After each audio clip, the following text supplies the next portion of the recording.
প্রিয় ভিউয়ার্স, শখের রাজা শেখ আমারের পক্ষ থেকে দেশে বিদেশে কাছে এবং দূরে থেকে যে সকল ভাই বোন বন্ধুজন আমার চ্যানেলের সাথে যুক্ত আছেন তাদের সকলকে প্রীতি ও শুভেচ্ছা জানিয়ে শুরু করছি আজকের নিত্য নতুন আরেকটি প্রতিবেদন। যাই হোক প্রিয় ভিউয়ার্স, আশা করি সকলেই ভালো আছেন, সুস্থ আছেন। ভালো থাকেন, সুস্থ থাকেন, এটা আমি সর্বক্ষণেই কামনা করে থাকি। আজকের আলোচ্য বিষয়, ভালো জাতের হাঁস যদি হয় বাচ্চাও ভালো জাতের পাওয়া যায়। অর্থাৎ প্যারেন্টস হাঁসগুলা অর্থাৎ মা বাবা হাঁসগুলা যেগুলা এগুলো যদি বড় জাতের হয়, ভালো জাতের হয়, তাহলে আপনার বাচ্চাগুলো এক গ্রেডের পাওয়া যায়, বড় জাতের হয়, ভালো হয়। ডিম দেওয়ার একটা বিষয় আছে, অনেক হাঁসেই ডিমের সংখ্যা কম দেওয়া থাকে, অনেক হাঁসেই আবার ডিম 2বার বা 3বার দেওয়া থাকে, অনেক হাঁসেই একবার দিয়েই ক্লান্ত হয়ে পড়ে। যাই হোক প্রিয় ভিউয়ার্স, পিতামাতা বা প্যারেন্টস হাঁসগুলো যদি বড় থাকে তাহলে এইগুলোর বাচ্চা অবশ্যই আপনার বড় আকৃতির হবে। কারণ হাঁসটা বড় হইলেই ডিমটা বড় দিবে, আর ডিমটা বড় মানেই বাচ্চাটা বড় জাতের পাওয়া। এই বিষয়টা সবসময়ই মাথায় রাখতে হবে। শুধু হাঁস লালন পালন করলেই হবে না, হাঁসের যাতে জাতটা নিরূপণ করা যায় সেই দিকে লক্ষ্য রাখতে হবে। হাঁসের জাত নিরূপণ করা এটা অনেকটাই জানা বা বুঝার বিষয় আছে। আমি কিন্তু অনেক দূর থেকে ভিডিওগুলো করতেছি। এই যে হাঁসগুলো দেখা যায় নদীর ওই পারে, এটা একটা নদী, এই যে নদী, আর আমি নদীর এপার থেকে আমি ভিডিওগুলি করতেছি। যাই হোক প্রিয় ভিউয়ার্স, খামার করার যদি কারো ইচ্ছা থাকে বা কেউ যদি করে থাকেন, প্রথমতই আপনি হাঁস নিরূপণ করবেন। লাউয়া জাতের বা বড় জাতের হাঁস যেটা, ওইটার বীজ নিতে চেষ্টা করবেন। 1 টাকা বেশি হইলেও এটার বীজ নেবেন। এই জাতের বীজ থেকে আপনি বড় জাতের বাচ্চা পাবেন। আর কোনো রাজহাঁস 1বার ডিম দেয়, 2বার দেয়, কিন্তু 3বার অনেক জাতেই দেয় না। তো এই বিষয়টাও মাথায় নিয়ে রাখতে হবে যে 3বার যাতে ডিমে আসে এইরকম একটা জাত নিরূপণ করতে হবে। যদি এইরকম একটা জাত নিরূপণ করতে পারেন তাহলে আপনি খামারের জন্য লাভবান হবেন। অনেকেই বলে থাকেন রাজহাঁস লালন পালন করে লাভ হয় না, কিন্তু আমি মনে করি বা আমি এর প্রমাণও পেয়েছি, রাজহাঁস লালন পালন করা অনেকটাই লাভের বিষয়। আপনি যদি 1 বছরেই কোটি টাকা লাভের চিন্তা করেন তাহলে হবে না। মিনিমাম রাজহাঁসের খামার যদি করেন 3 বছর আপনাকে অপেক্ষা করতে হবে। সেই অপেক্ষার সময়টুকু যদি আপনার মনে থাকে বা এই 3 বছর অপেক্ষা করার মন মানসিকতা যদি থাকে, তাহলে আপনি অবশ্যই খামারের সাথে যুক্ত হইতে পারেন রাজহাঁসের। কেন যুক্ত হবেন? 1 নম্বর কারণ হচ্ছে, প্রথম বছর আপনার স্বল্প পুঁজি দিয়ে শুরু করলেন, লাখখানিক টাকা আপনি দিয়ে শুরু করলেন, 50,000 টাকা দিয়েও শুরু করতে পারেন, 1 লাখ টাকা দিয়েও শুরু করতে পারেন। এই 1 লাখ টাকা ব্যাংকে সঞ্চিত আছে বা গচ্ছিত আছে, এই হিসেবে আপনি শুরু করলেন। 1 লক্ষ টাকা যদি ব্যাংকে রাখেন তো 9,300 টাকা সারা বৎসরে পাবেন।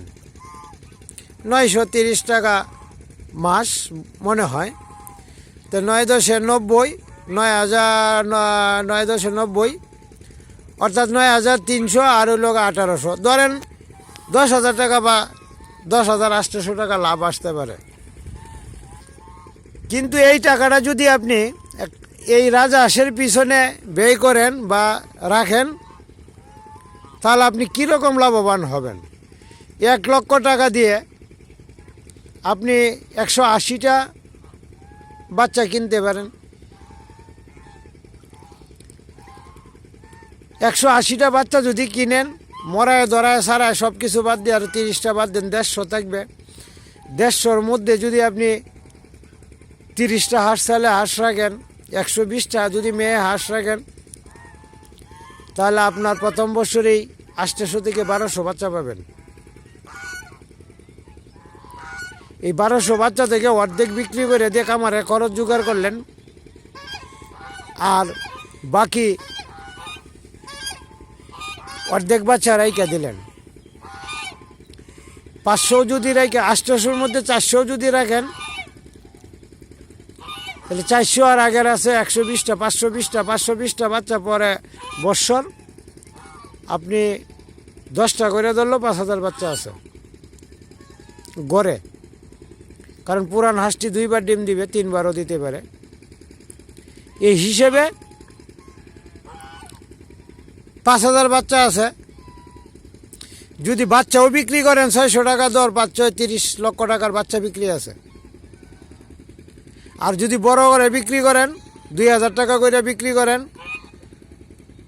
তাহলে 1000 হাঁসের দাম 20 লক্ষ টাকা, 5000 বাচ্চার দাম 1 কোটি টাকা।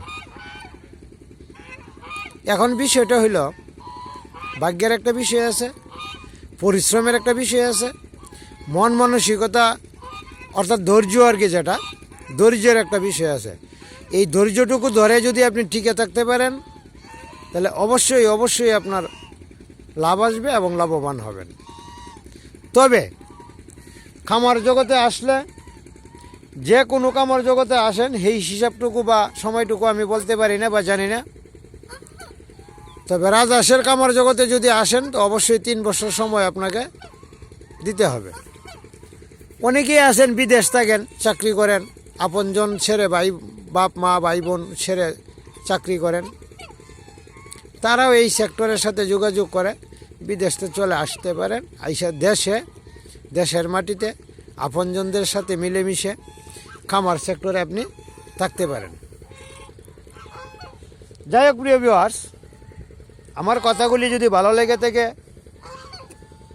এটা পরীক্ষামূলক কয়েকটা দিয়ে শুরু করে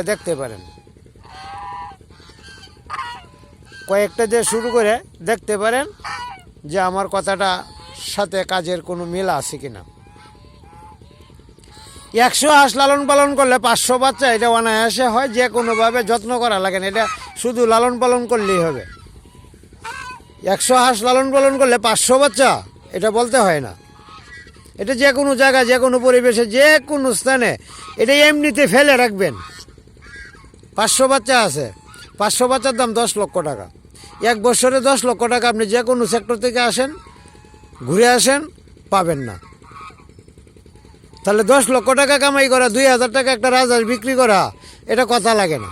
এটা যে কোনো পরিবেশে, যে কোনো জায়গায়, যে কোনো বাজারে, যে কোনো স্থানেই থাকেন না কেন, আপনি 2000 টাকা একটা রাজহাঁস বিক্রি করতে পারবেন। একটা 8 মাস 10 মাসের রাজহাঁস 2000 টাকা বিক্রি করা, এটা কথা লাগে না।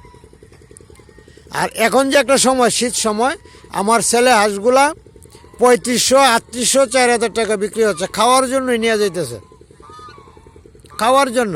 আর মেয়ে হাঁসগুলা আমি গত বৃহস্পতিবারে 4টে হাঁস বিক্রি করছি 3200 টাকা পিস, 3200 টাকা, 3200 টাকা। তাও আবার ডিম যারা হাঁস, ডিমওয়ালা হাঁসের দাম আরও বেশি। এখন আপনাদের কে কোথায় থেকে বলছেন বা দেখছেন আমি জানি না, তবে আমাদের এই দিকে যে হাঁসের দামটা শীত সময় অনেক বেশি থাকে। আর যারা ডিম পাড়ার জন্য নিয়ে যাবে, এরা 5 টাকা বেশি দিলেও নিয়ে যাবে।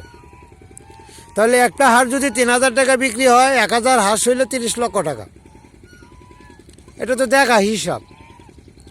30 লক্ষ টাকা আপনি যে কোনো সেক্টরে চাকরি করেন, যে কোনো ব্যবসা করেন, 30 লক্ষ টাকা বছরে ইনকাম করলে আপনার অনেক কষ্ট হবে, এক কথায় করতে পারবেন না।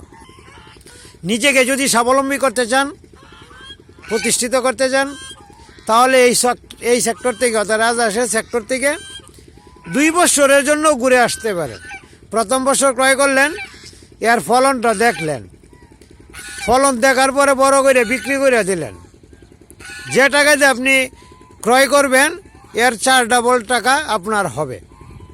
আপনি পরীক্ষা করে দেখতে পারেন আমার কথাটুকু বিশ্বাস হয় কিনা। শুধু আমার কথাটাকে বিশ্বাস করার জন্য 10টা হাঁস দিয়ে হলেও শুরু করে দেখেন। যত টাকা পুঁজি দিয়ে শুরু করবেন, 1 বছর বাচ্চা ফুটাবেন, পরের বছর বাচ্চাটা লালন পালন করে 8 মাসের সময় বিক্রি করে দিয়ে দেখবেন আপনার 4 ডবল টাকা আসে কিনা। যদি আসে এই সেক্টরে আসতে পারেন। যাই হোক প্রিয় ভিউয়ার্স, কথা বলতে বলতে অনেক কথাই বলে ফেললাম। হাঁসটা নিয়ে আবার যাব নদীর ওই পারে। ওই যে ওই পারে কিছু হাঁস চলে গেছে, আমার নৌকাও চলে আসছে। এই যে আমার নৌকা চলে আসছে, এই যে আমার নৌকা চলে আসছে। এখন চলে যাবো ওই পারে। যাই হোক প্রিয় ভিউয়ার্স, আমার কথাগুলি যদি ভালো লেগে থাকে অবশ্যই আমার চ্যানেলটাতে একটা সাবস্ক্রাইব করবেন, লাইক কমেন্ট করে আমার চ্যানেলটার পাশে থাকবেন। ধন্যবাদ সবাইকে, ভালো থাকুন, সুস্থ থাকুন।